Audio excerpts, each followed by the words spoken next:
I'm ready. Gorgeous. We are live. Hello and welcome to Talk Chef. I am one of your hosts, Reka. I'm your other host, Jordan. And today we have producer and Bravo super fan extraordinaire, Blake Smith. Hello. Hi. Oh my gosh, thank you so much for joining us. Absolutely. I'm so excited.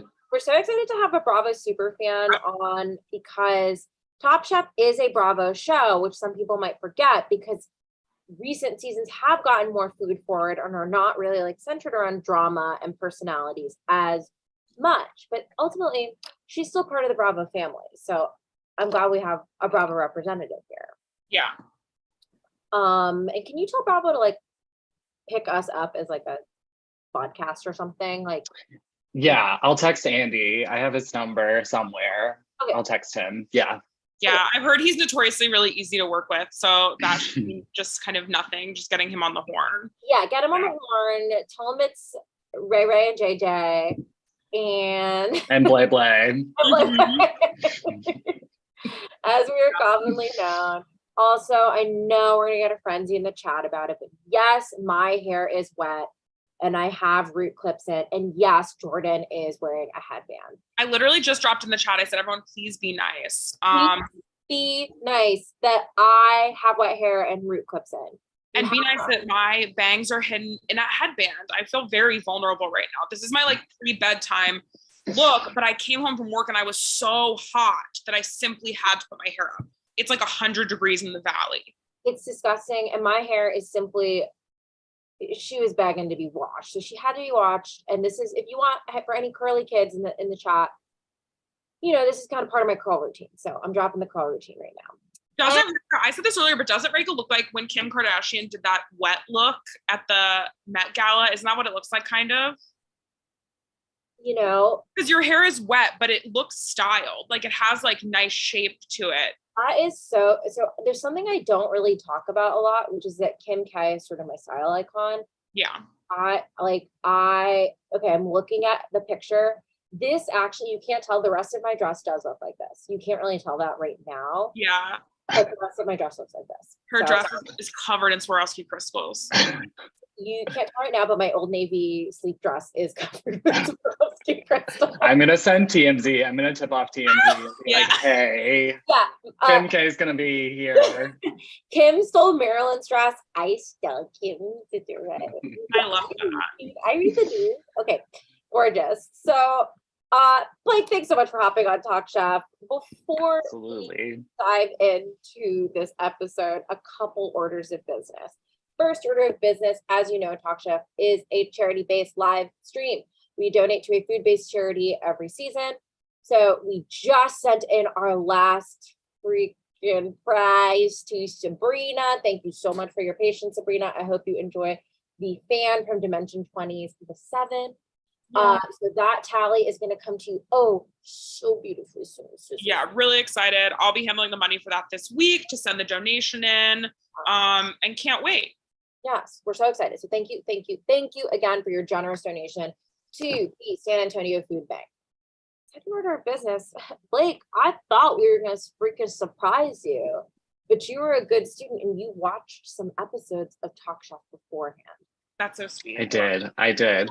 If you were a freaking dimwit like some other people, we'd be saying, guess what, Blake? Just like every episode of Top Chef has a quick fire, so does every episode of Talk Chef. But you already know that. You already freaking know that. And you already freaking know that it is not trivia based. It is all Blake food and preference based. And you already know it's 45 seconds. It's the fastest quick fire in all of Top Chef history. And you already know that you probably have a bad attitude about this, and you're probably about to walk. You probably do that. I'm out. I know you're out. And I know that you know that I'm about to give you incentives, which is it's because he's trying to create Real Housewives-esque drama. Yeah. Oh God. Okay, this is typical. I know I just met you 10 minutes ago, but this is sort of typical Blake. So to incentivize you, number one, you could win what somebody ultimately kind of won in this episode, which is a deed to the Trelato wine vineyard. heard of it? And people wait. It's like in Yeah, but did you see that reaction? That was a great reaction. Now, Blake, had you heard of Trelato Wine? I did from watching Talk Chef. That's good. A lot of people don't know this, but we are the top educators on Trelato Wine. If Danny North America, at the very least. Come on this show, Danny Tortellini wants to come on this show, open invite. Anytime, I personally will cancel whoever we have for that evening if Danny Tortellini wants to come on the show. Literally, if the people that own Trelato Wines came on the show, they would drag us for our absolute lives. They would kill us. Absolutely. You're so deeply disrespectful to them. Absolutely. But keep in mind, I'll cancel anybody if you want to come on the show. If we book Jessica Simpson, I will cancel her. Yeah. We're big fans of you guys. You make the show possible. That's what I'll say. Yeah, because you sponsor us. Okay, so that is your first prize. Your second prize will be your own personal suite of broken GE appliances, just like you see on the show. So we're talking a fryer that doesn't get to temp, a refrigerator whose door doesn't close. All of that could be yours, Blake. Oh my God. Wow. That sits well with you? Okay. Yeah, very well. Yeah. Very well with my soul. That's good. I feel like you're competitive. Yes. So I think you'll do well at this. Okay. I like that. I have faith in you. Reiko, where's your dumb timer? You stupid bitch. Okay. Reiko always, this is part of the show. Reiko, you tell him. So I have a timer that Jordan doesn't like. It's not that I don't like it. It just is ultimately stupid because Reiko always tries to hold it up so you can see the timer while you're doing the test. But then the green screen fills in. Hey, honey. Hey, sweetie. Literally, no one knows what you're talking about. Okay, yeah, you're right. It's never happened before. Sorry, sweetie. No one knows what you're talking about. Okay, yeah, it's never happened before. And it won't happen again right now. You sound dumb. Sorry, sweetie. You sound dumb. Okay. So, Blake, you will have 45 seconds to complete this challenge. And I will start the timer after Jordan finishes asking question 1. Are you ready? Absolutely. Okay. All right. Do an impression of Nigella Lawson saying microwave. Microwave. Nigella Lawson or Padma Lakshmi? Padma. Are you good at cooking? No. Pick a Vegas hotel. The Bellagio. Robin, is she right or is she wrong? Crazy. Wrong. What is your signature dish? Macaroni and cheese. Name the best food city in the world. LA. What is the best Bravo show? Real Housewives of Beverly Hills, when it's good. Who did you like from this episode?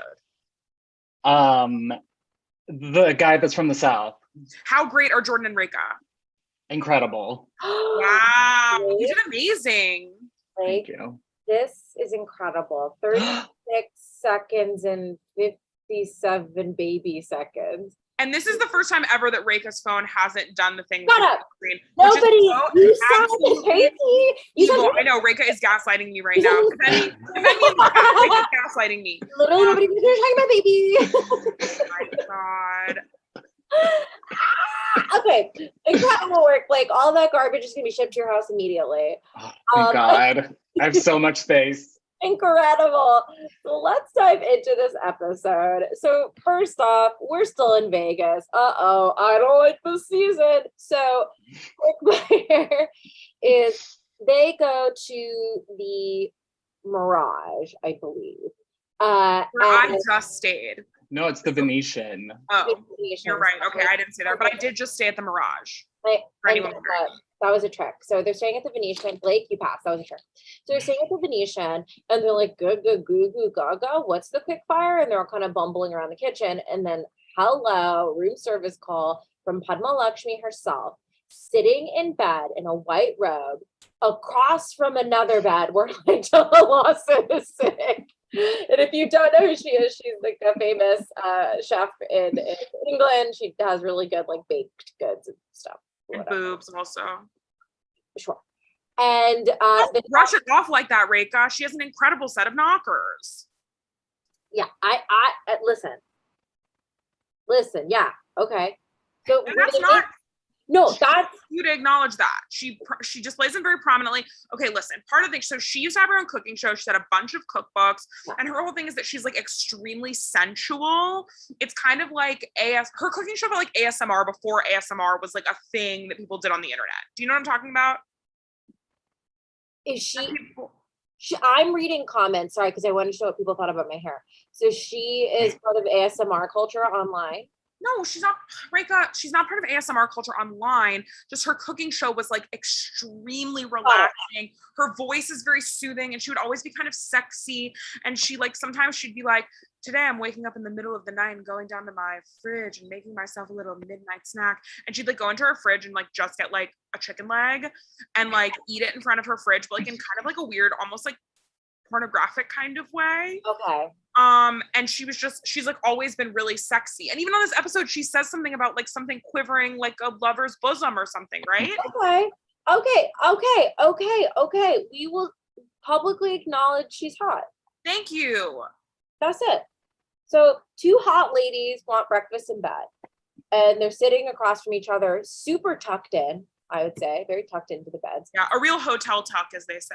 A real hotel tuck. So we get our people bringing up food, and here's what we get. Robin brings a blintz with goat cheese, caramelized pineapple, and blueberries. Now, Blake, we do a thumbs up, thumbs down, as you know. I've got to say, I'm 50-50 on this. I like that there's goat cheese and pineapple and blueberry. I like a blintz. I don't want it for breakfast because I'm a little bit of a freak about breakfast, but I know it didn't taste good, but it sounds okay to me. Blake, thoughts? No, I think it was giving, like when you go to IHOP, because like we've all been to IHOP, and you know how IHOP likes to like switch it up and they'll have like a specialty dish that'll be like fancier. Yeah. That's what it was giving me. It was giving me like IHOP's like, we have crepes now. It's like, it's that kind of energy. I feel that. And I don't like the blueberry and the pineapple together. I don't necessarily think those are 2 complementary fruits. I'm like, maybe I would drink them in a cocktail together, but I don't know if I want whole pieces of pineapple and whole pieces of blueberry in a breakfast. Yes, I think that is very apt. I just saw, I think it was from the Doughboys Twitter.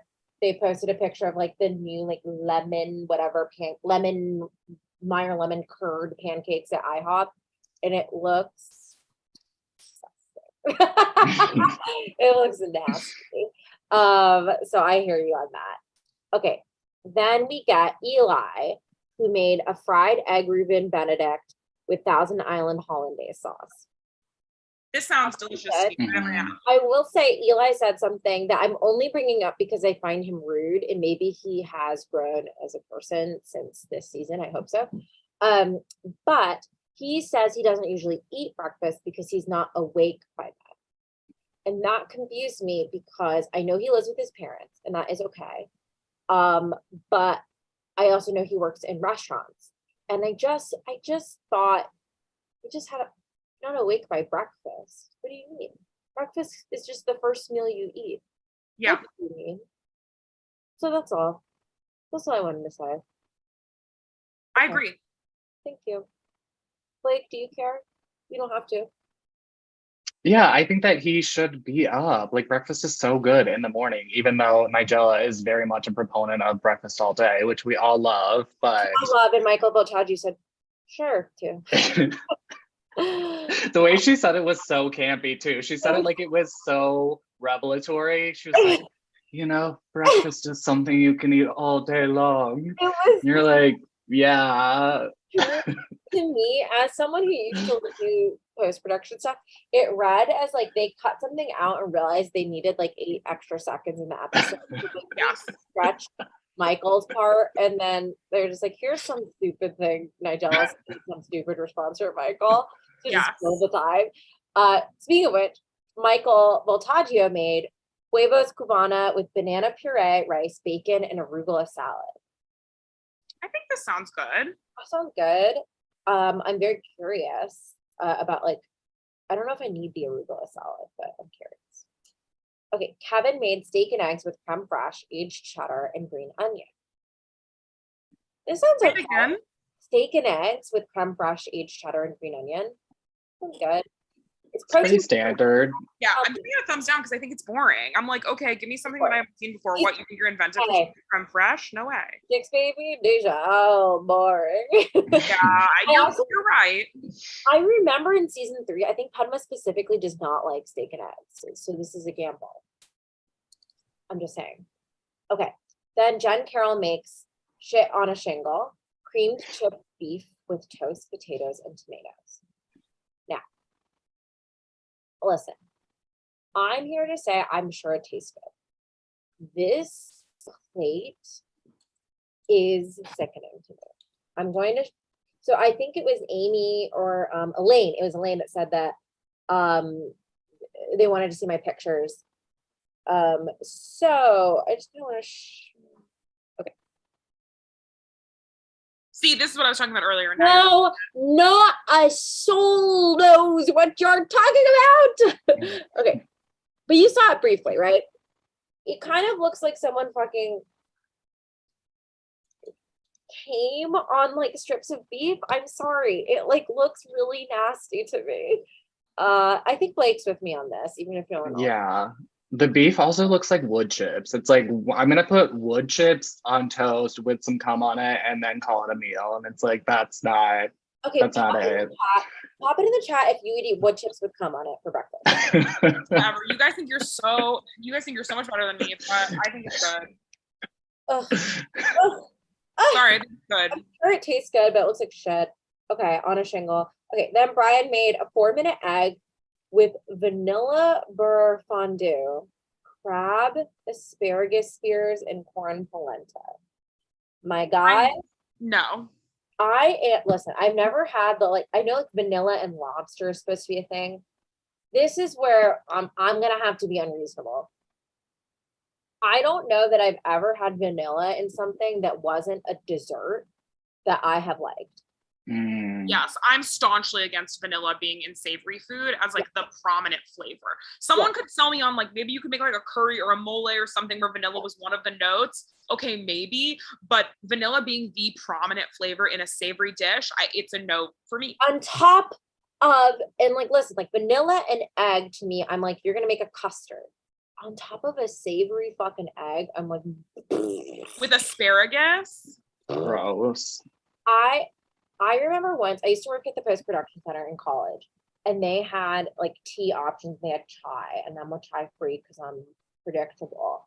And I brewed some chai, and then I tasted it, and I threw the entire thing out because it was chai that had vanilla in it, and even that was like fucking foul to me.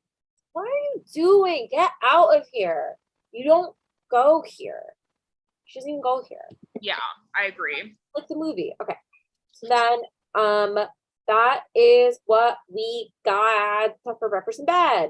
So on the bottom were Brian and Robin. A fun fact is that Brian Voltaggio has up to this point never won a quickfire, and he states that. On top were Kevin and Eli. Eli was the winner, and he wins. What I'll say is basically nothing, is that his recipe gets into the Top Chef Quickfire cookbook. He's the only person this season that's going to get that. I don't know that cookbook, I know Jordan owns it, but I don't know that cookbook did as well as they would maybe have liked it to. That's true, yes. Okay, great. So now the elimination challenge. Create a dish based on a casino on the Strip. What do we think of this? I think this is fun. I want to know in the chat, and both for you two, what hotel casino would you pick? I can go first if this is helpful. Please, yes. I would have to do the Bellagio because it has the fountains, and I would have to do something with like sauce squirting everywhere, like shooting out of the food, like a child's volcano project. I have been to Circus. Okay, brag. Thank you. I was like rich. 24. And I was with my grandmother and my dad. And my grandmother was like, I only want, if people know idli sambar. We're like, well, are we going to find that here? And we did. It's also funny because it's like, it probably was 800,000 degrees outside. And like idli sambar is essentially like soup with like hot, like a really hot soup with bread. So that's very funny to me. It's very funny. And then we saw a little circus show that my grandma and I both agreed was kind of lame. And then anyway, I would do some like peanut forward dish, like a peanut sauce or something. Like, do you cook a lot? And do you have an answer for this question? I don't cook a lot. I eat a lot, don't cook a lot, but I do have an answer. I think I would go to Excalibur just so I could see the show.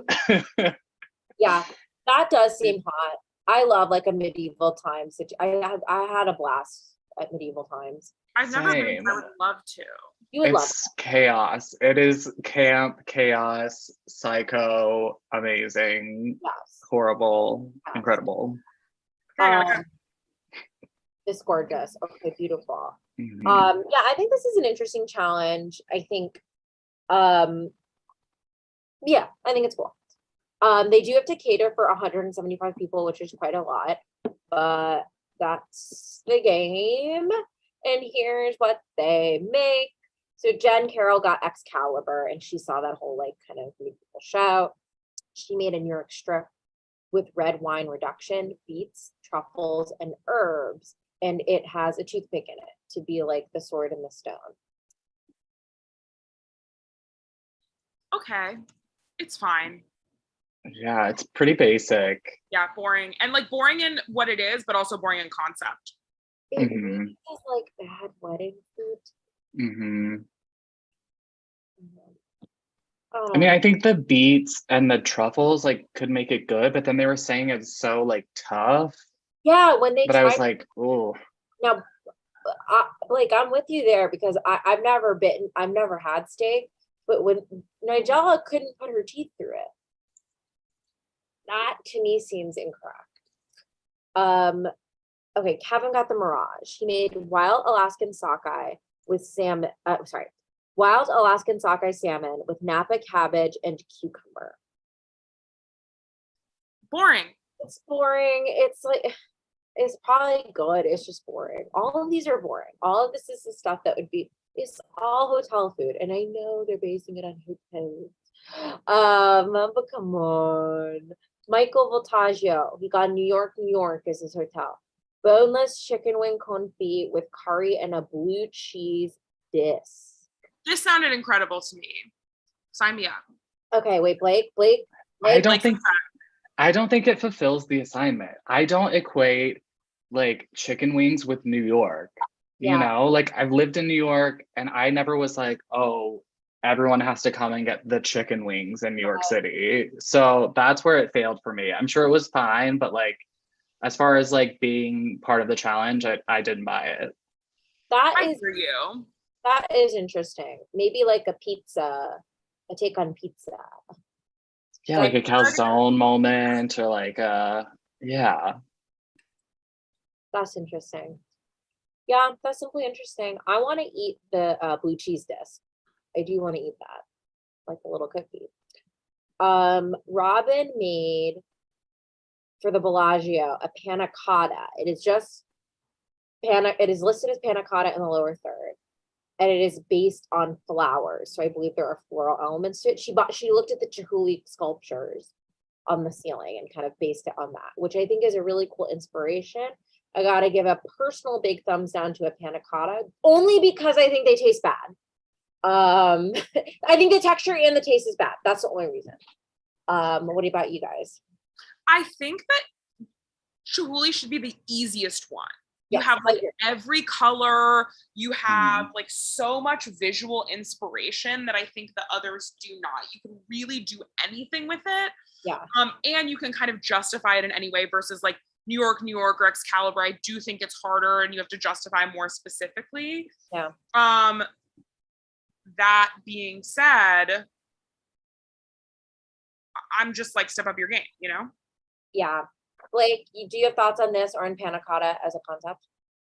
Yeah, I think that the Bellagio itself, like that hotel doesn't have as much of a personality as some of the other ones. So I get that she was like grasping at straws. And I do think that Chihuly sculpture was something cool to pull off of, but like she tried to do something that she couldn't do, right? Like she tried to do some kind of like sugar technique, and then that's not the place to do it. Yeah. But also the sugar technique wasn't like hard enough or interesting enough that I'm like, Wow. Like she didn't execute it, but it's so interesting that like I have to like give her props for trying it. It's like not like that. And as a little like pop-up video, Elaine has requoted Nigella saying, Nigella said, a panna cotta should have the quiver of a 17th century courtesan's inner thigh. See, she's like deeply horny. That's like part of her. That's beautiful. I like that. Yeah. Yes, I was not sold on panna cotta from the beginning. I think chihuly is beautiful. Fun fact, in the show Frasier, starting in season 5, they integrated chihuly sculpture into the background because it's a big deal in Seattle. Nobody asked, but I'm kind of telling you. Sure. Just in case you wanted to know. Like, do you like Frasier? It's okay if you don't. I've never seen it. To go back to Bravo, I know more about Camille Grammer than I do about Kelsey Grammer. Honestly, cool. I'm sure he was rude to her. He was pretty bad to her. Damn. You like her? She's fun. She's good in the first 2 seasons of Beverly Hills. Like she brings what you want in a Housewives show. She also has a gorgeous house in Malibu that's just like disgusting. That I'm sure that is his money, but like go off, Queen, we stan. So yeah. That's incredible. Also, Amy, thank you literally so much. I don't know why it feels like it helps me that you binged Frasier this week. I really like that. Okay, Brian Voltaggio got Mandalay Bay, and he made escabeche of halibut with bouillabaisse consomme, parsley coulis, which was listed as a parsley fluid gel, and garlic chips. Thumbs up for everything except parsley fluid gel. That gets a huge thumbs down. Padma kind of said the same thing. She said that sounded disgusting, but that it tasted good. This sounds good. It looks very, very, very wet, but it sounds good. What do you think, Blake?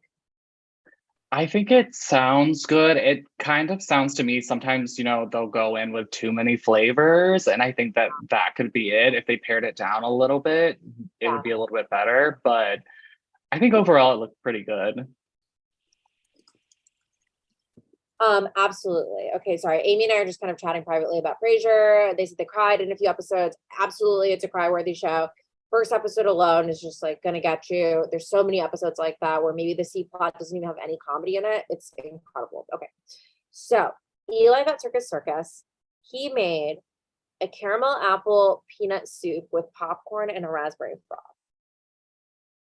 Boring. Yeah, it looks so bad. Sweet soup? No. And I hate when people put something like popcorn on top of a food.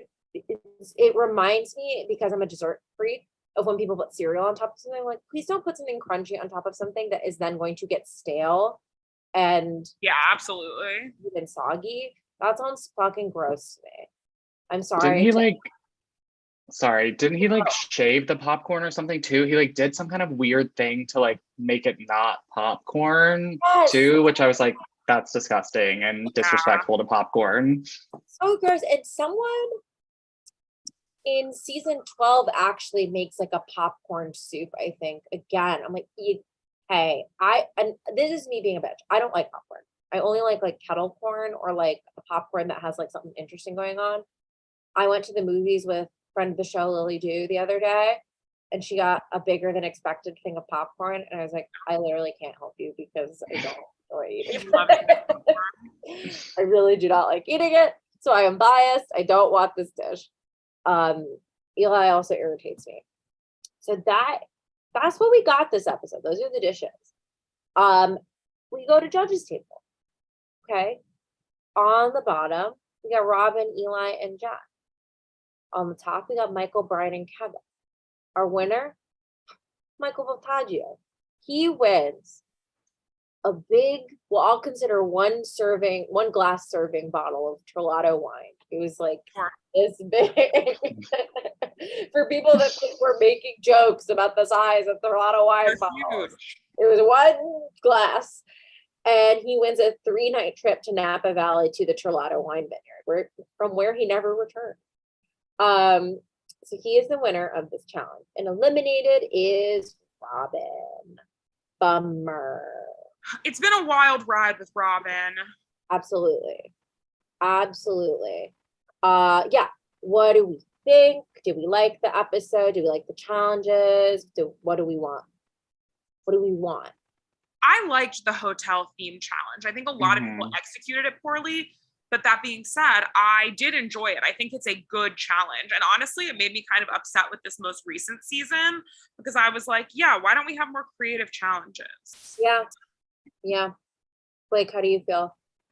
Yeah, I like the challenge too. I don't know if I would have picked all of the same hotels. I mean, I'm sure there were a lot of like logistics that went into that, but I think some of the hotels like the Mirage or the Bellagio don't have as much of a distinct personality. So I can think it's like harder to pull from those, pull inspiration from those.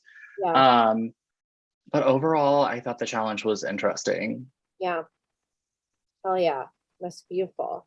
Okay, Blake, if you had to associate, which was your favorite Real Housewives season? Beverly Hills is my favorite. If you had to associate those people with a hotel in Vegas. Oh my God.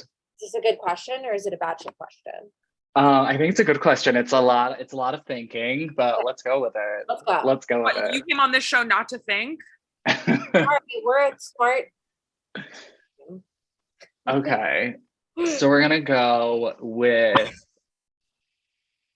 okay, I'm gonna start first off by being negative. So Diana is a new housewife and we do not like her. Okay, what just don't we like generally?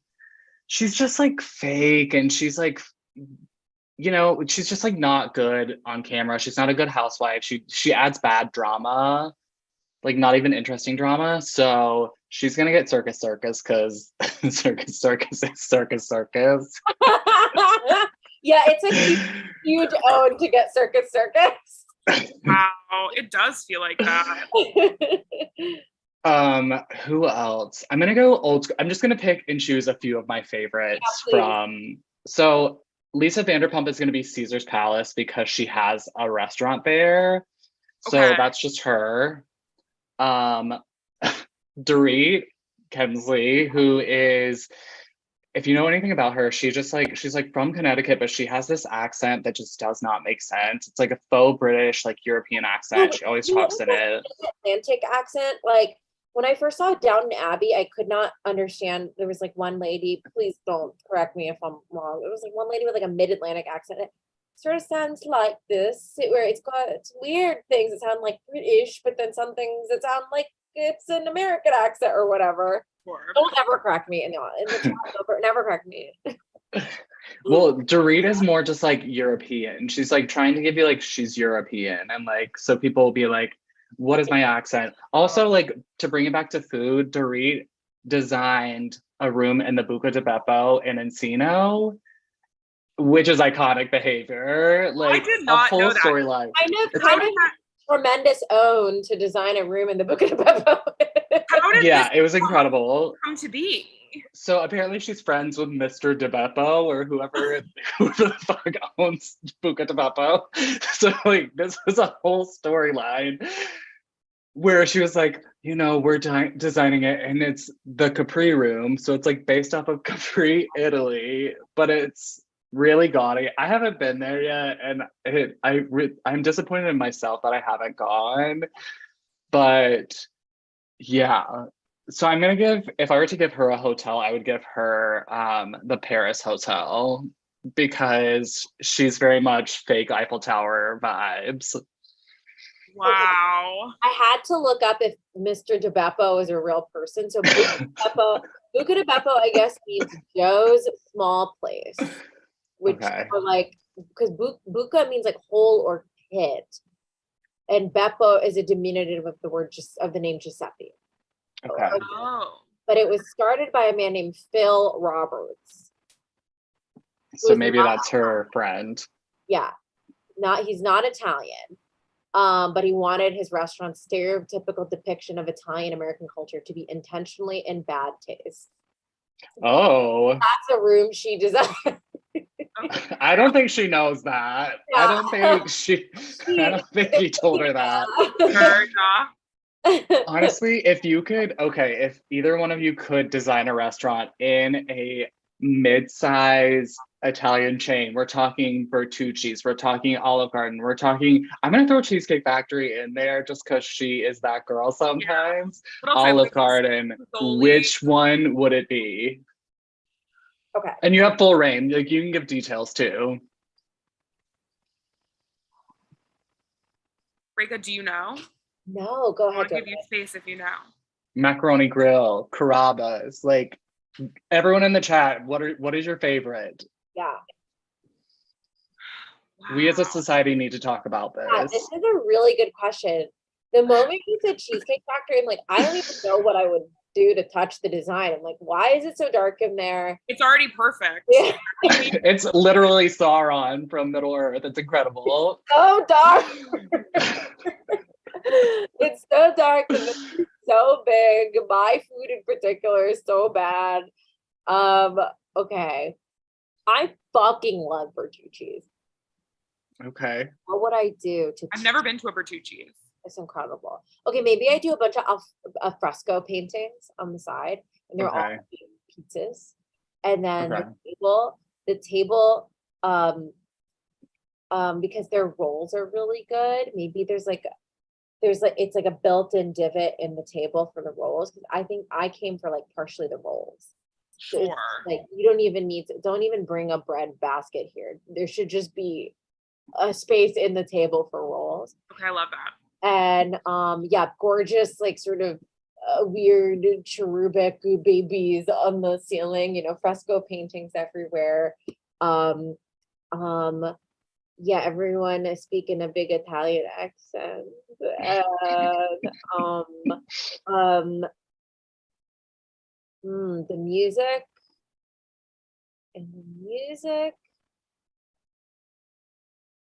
Yeah, I mean, maybe I just want to be like a corny fucking Italian restaurant and it's like corny opera, or maybe honestly it's all boy bands and it's actually just my heaven. I love that. I think I would take Cheesecake Factory because for me it's like so close to being there, and also the menu has like 800,000 things on it, which is very appealing to me. Like I love a Cheesecake Factory, but I would take it and I would make it kind of like what I would call like spooky Victorian. Like I already feel like it has this kind of like old gold swirly type situation, but I'm like, make all the booths black, right? Full black booths, full black tables, add some black accents into the walls, but like keep all the chandeliers and stuff gold. And just make it like a little spooky. And then I don't know, have all the servers dressed like a Morticia Addams. Like they're working like a crematorium. Yeah. The cheesecake where cheesecake goes to die. Yeah. They should have like, at Disneyland they'll have like layovers of rides where they'll like put in, like Haunted Mansion has one that's like Nightmare Before Christmas. Like what if Cheesecake Factory had like a haunted layover where they bring in some skeletons, they bring in some, like you get a witch's brew at your table. Yes, honestly, I would never leave. I would never leave for 2 months. Yeah, just make it never Halloween themed. What's everyone's favorite cheesecake at the Cheesecake Factory? I actually don't like cheesecake. I know. I think that's demented. So I like the one that's like least like cheesecake. I want the one that's like Hershey's Oreo caramel surprise or whatever. Blake, do you have a favorite? I'm gonna go Oreo. That's what's speaking to me right now, like Oreo cheesecake. Yeah. I've only had a couple cheesecakes there. I liked the Nutella one, but I need more Nutella. Nobody's ever, this is actually sort of a bit of a PSA, and I don't mean to be rude, but nobody's putting enough Nutella in stuff that's advertised as Nutella. I hear you. I'll get like a Nutella ice cream, and it'll be like vanilla with Nutella swirled in it. Like, what are you doing? Make the base with the Nutella. What are you doing? Don't do that sucks. Like Gianduja is doing it better. You're being shown up by Gianduja? Don't do that. Come on. So that's just a PSA to be better. I hear you, Reagan. I think you're right. Thank you. You're gorgeous. Well, Blake, I mean, this episode was kind of like lean and not like nothing really juicy in it happened. No drama whatsoever. It's just like whatever. But if you had to recommend to people as a Bravo fan, you're like a sommelier. Someone comes to you and says, I want to get into the Real Housewives franchise. What are the first 3 seasons I should watch? Okay. So I would go with first season of Salt Lake City. Iconic. Just because, like, the first episode, if you could watch the first episode of that show and not feel something, something's wrong. Yeah. Like, therapy, like, something. Okay. It's crazy. I also would say Beverly Hills season 1 as well. It's good to get the intro because a lot of these, like, towards the later half, like, the drama is, you know, what has happened before. So those, and then I would say season 3 of Atlanta because it's so good. It includes one of my favorite things, which is Housewives singing careers, which I'm a connoisseur of, like, really bad music. It's my favorite. So you get Money Can't Buy You Class, or not Money Can't Buy You Class. You get Tardy for the Party by Kim Zolciak. Yes. Which is, you know, incredible. It's a gorgeous song. It's beautiful. Beyonce could never, you know. Yeah. Incredible. Well, Blake, if people want to see more from you, where should they go? So I am on Instagram at Meet Blake Smith, MEET Blake Smith. Yeah, just there hanging out. If anyone wants to say hi, has any questions, reach out. I'm there. Yeah, really, if you're looking for someone to kind of guide you through Real Housewives, you need to check in and say, hey, help me. You know, Blake is there. He really knows all. I got you. That's gorgeous. Okay, your Real Housewives sommelier is here to help. Well, Blake, thank you so much for hopping on the show. Absolutely. I had so much fun. Oh my gosh. What the hell? What's wrong, Rika? Get out of here. There's a fucking weird man in here. Get out of here. I don't fucking care if you're with the network. What? What the fuck? Hold on a second. I'm gonna fucking take care of this. Rika needs to handle this. Okay. This has been a thing that's kind of been bubbling up for a while now. Oh my God. I hear what sounds like violence. Okay. I punched that guy. But what he told me before he got knocked on his ass, he said, Blake, you are top chef. Yeah. I don't condone violence, but this is really huge. Yeah, a lot of people my don't know this, Blake, but there are 2 ways to become a top chef. One of them is to compete on the Bravo reality TV show Top Chef and win. And another one is to be a guest on this live stream podcast for charity hosted by Reka and I. That's the thing. I'm going to cry for like 3 days after this. I just want you to know. Just like pure joy. Hey, maybe this like repairs relationships in your life because they didn't believe in you and now they believe in you kind of thing. That's what happens in the show. So that's kind of nice. Yeah, and I'm going to open a restaurant. So you heard it here first. What kind of food? Yeah, exactly. Vegan, of course. Okay. Because every vegan restaurant has the worst name on earth. It'll be like No Moo Moo or like Milkless or like whatever yummyveg.com. What would you? Really right. What's your earnest name and then what's your stupid name for the vegan restaurant? Earnest name would be, I don't know. Let's call it Grass because it's also going to be cannabis infused. Okay. So Grass. That's horrible. And my bad one is Stanky Mick No Moo Veg House.